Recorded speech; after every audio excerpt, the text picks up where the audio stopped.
What if your dungeon tiles could snap together like magic, stay solid on the table, and flip over for twice the adventure? Today, I'm going to show you how to make two-sided magnetic dungeon tiles. Alright, let's start by cutting our foam down to size. I'm using the Proxxon hot wire table for this step. It's one of my favorite tools for getting clean, precise cuts. For these tiles, I'm cutting 3-inch squares so they'll line up perfectly with the dungeon tiles I made in my last video. If you're following along and don't have a Proxxon, no worries. A sharp utility knife and a steady hand will get the job done just as well. The important thing is to keep those edges square and consistent, so your tiles sit flush when we start snapping them together later. Now you'll see here that I went ahead and just set that hot wire to 1 inch, which drastically sped up the process of putting all of my grid into the foam tiles. I went ahead and just set that real low so it didn't melt too big of pieces, but it worked perfectly. With the grid cut in, I'm going to take a pencil and trace over those lines to really bring them out. The pencil doesn't just make the grid easier to see while we're working, it also gives the paint something extra to catch on later, which helps the grid stand out once the tiles are finished.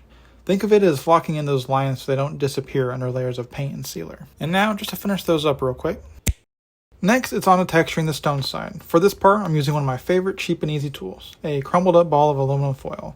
I'll roll and press it into the foam, which creates a nice, uneven surface. This gives the tiles that natural, rough stone look without needing any fancy tools. The more you press and rotate the foil, the more random and realistic the texture becomes, which will leave us with this very nice, natural-looking stone texture, which the paint will grab onto very nicely. Next, we'll flip to the back side and start creating the wooden planks. To lay them out, I'll take a square and mark every ½ inch along both edges of the tile. Then connect those marks with a ruler. That gives us the plank widths. To cut the lines in, I'm using a utility knife, just a shallow cut about 1/8 of an inch deep. Then going back over with a pencil to smooth and define those grooves. For the plank lengths, I'll mark every other board with a ruler. Then move the ruler down to the next line and mark the alternating boards. This keeps the seams staggered and helps the planks look more natural once we get to the painting stage. Now that the plank lengths are defined, we're going to go through those with the utility knife and just carefully cut along those, making sure we don't cut into the next board. But having that first groove in there really helps get the blade in place. And we'll just take our pencil back through and redefine those two to create some more depth. To add the wood texture, I'll take a brass wire brush and drag it along the surface of the planks. This leaves behind uneven grooves that will look like natural wood grain. Be careful not to press too hard though. If you overdo it, the foam can tear. So varying the pressure and angles can help to break up that pattern so it doesn't look too uniform, giving the boards a more realistic and worn feel. Here you'll see that the board length pattern that we used will work in both directions and look just fine as natural lengths. To make the jig for my magnets, I glued a few pieces of foam together to form a square corner, then marked exactly where the magnets need to go. Once that was set up, I could rotate each tile in the jig to make sure all the magnets were positioned correctly and would actually line up with each other. This way I knew everything would snap together perfectly when the tiles were finished. Next came the most challenging and time-consuming part, which was actually gluing the magnets in place. These are the magnets I picked up from Amazon, and if you're planning to make your own set of tiles, I've included a link down in the description.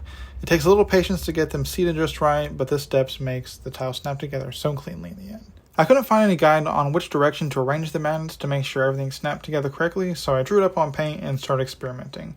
After some trial and error, I came up with this layout, which ensures that no matter how you rotate these dungeon tiles, they'll always snap together, unless you flip them over. The magnets aren't so strong that flipping and pushing them together will break anything, but they're plenty strong enough to keep the tiles from sliding around when they're on the same face. If you'd like, I've posted this diagram over on our Discord. It's completely free to join, and it's a great place to ask questions, connect with other artists and hobbyists, and get more great free resources like this. Next, we're on to sealing the dungeon tiles before painting. For this, we're using Mod-Podge. I'm applying a heavy, even coat across each tile and making sure every bit of foam is fully covered. This helps protect the foam and gives the paint something to grip onto. If you want to see exactly how I make my Mod-Podge mixture and why I use it this way, check out the video here where I break down my method step by step. And now it's time for us to actually get these finished up and ready. So to get those started after they've been covered in Mod-Podge, I'm just going to take some of this black acrylic craft paint and apply a nice even coat across all of that. This will give us a nice base to work off of, ensuring that all of the deep recesses are nice, dark, and shadowed. And then next we will go on to the canary yellow. This is going to be used on the stone side along with the red, and we're going to sponge that across the entire surface, and that will give the stone some nice natural colors underneath all of our dry brushing, which will be coming up soon, which will give it just some more natural looking variation. So on top of that, we're going to do the same thing with the red once that yellow has dried, and we're just going to sporadically sponge that across the entire surfaces. This will help to really warm up the paint job once it's all done, and just breathe a little bit more life into the build itself. Now to actually start transforming this into stone, we're going to take a nice dark gray and just start brushing over the entire surface of that stone. This first layer we're going to do fairly heavily, not necessarily dry brushing, but not entirely wet either. But this will just cover up most of that color down below, still leaving quite a bit of variation that we can build off later, which will warm us up to that stone color. So you'll see here that that is much more toned down, but still has that color beneath it. Next, we're going to just add a little bit of white to the paint that we just used, just to make sure they're in the same scale, and then just lightly brush that over the top of there. Each layer will be lighter and lighter as we dry brush so that we can keep more of the texture down below it and just start pushing that contrast up. Finally, we're going to take some white and just very lightly go over all of the edges, and that'll make sure that you grab the corners and very top of that stone texture. This will really drive up that texture and contrast. And we're going to go pretty light here because we're going to be going back through with a nice dark wash here in a moment, which will really tone it all back down. But before we do that, we're going to flip it over to the wood side and we're going to just clean this up with some burnt umber. So we're going to cover that very carefully, not to go over onto the stone, and just base that entire thing.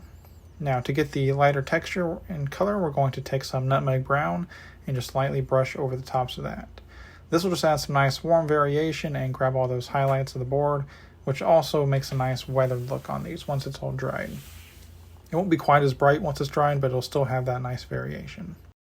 Now for the wash itself, we're just going to take primarily burnt umber and some black and mostly water, and we're just going to generously apply that to the surfaces, not dabbing up any excess, just spreading out nice and even, and once this dries, it'll be a nice dusty dark tone that tones it all together and really ties it all together nicely. And once that's dried on the stone side, we're going to do the same thing with the wood just to really fill in those cracks and tie it all together. And then once you have that done, you have your completed two-sided magnetic dungeon tiles. And that's it. Our two-sided magnetic dungeon tiles are fully ready and ready for game time. These tiles will snap together perfectly, giving you endless layout options for your tabletop adventures. If you enjoy this build, don't forget to hit that like button and subscribe for more terrain tutorials, tips, and tricks. And if you want even more behind-the-scenes guides, diagrams, and free resources, come join our Discord. Links in the description. Thanks for watching, and I can't wait to see what kind of dungeons you create.